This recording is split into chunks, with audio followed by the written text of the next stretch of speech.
Hailing back from the days of Medarot 2, this hedgehog type was a master when it came to gunpowder and collateral damage. It is HDG00 Sonic Tank, with a kit of triple Napalm, tank legs, and the leg ability of Bullet Rain, which buffs the power and success of shooting parts equipped, if the number equipped exceeds that of the targets.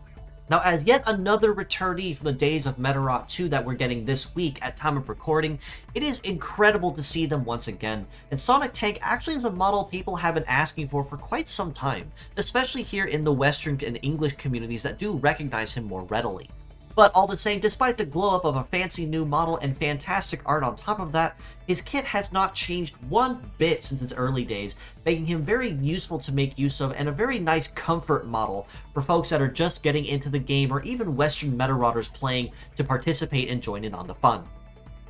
Napalm on all three parts is a gunpowder-based skill that is a scattered AoE, meaning it will damage one part normally upon attacking the target, but then also choose two others at random to deal an additional of 1/3 damage to each. Now, it is also worth noting as an interesting mention that unlike most other tank legs that tend to pack triple heavy, Sonic Tank's parts actually are 2 heavies and 1 free non-heavy slot, which does give a little extra flexibility while on the field if you do choose to use him. And given that he is a master at collateral damage, that can also be put to another very good use, and that is the use of breaking or shredding through shields. Given the fact that multi-hit moves that are like Gatling, Napalm, Giga Gatling, or even Claw in some cases, can now shred through shields at taking over 3 charges of the shield use instead of 1 like they did before. Tank legs means that he will have very equal coverage across all terrains at no benefit or detriment and a solid B rank across the board. So this does mean he will be relying pretty heavily on his tank legs and his base mobility and damage reduction while on the field and before any other bonuses.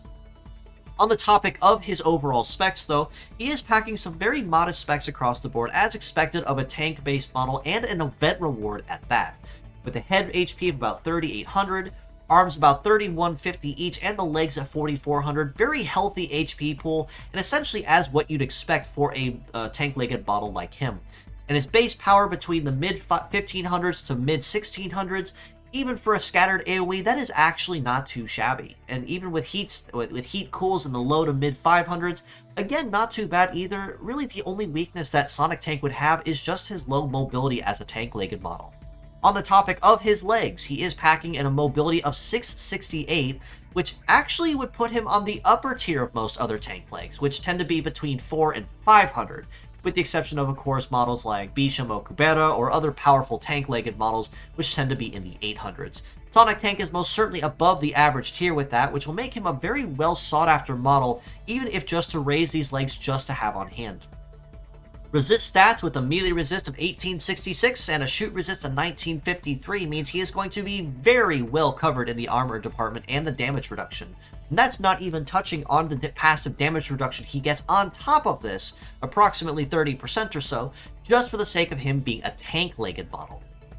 All this being said though, as a pure set score, I still do have to rate him a pretty solid 6.5 out of 10. Given that even though scattered AoE attacks tend to be kind of hit or miss with consistency and damage, given the new viability they have with shredding through shields, that does actually contribute to part of the reason why I grade him a little higher. And the very good resist stats on his legs and the upper tier above average mobility does put him at a step above the rest, especially if you want to pair him off with another shooter type to make use of Bullet Rain.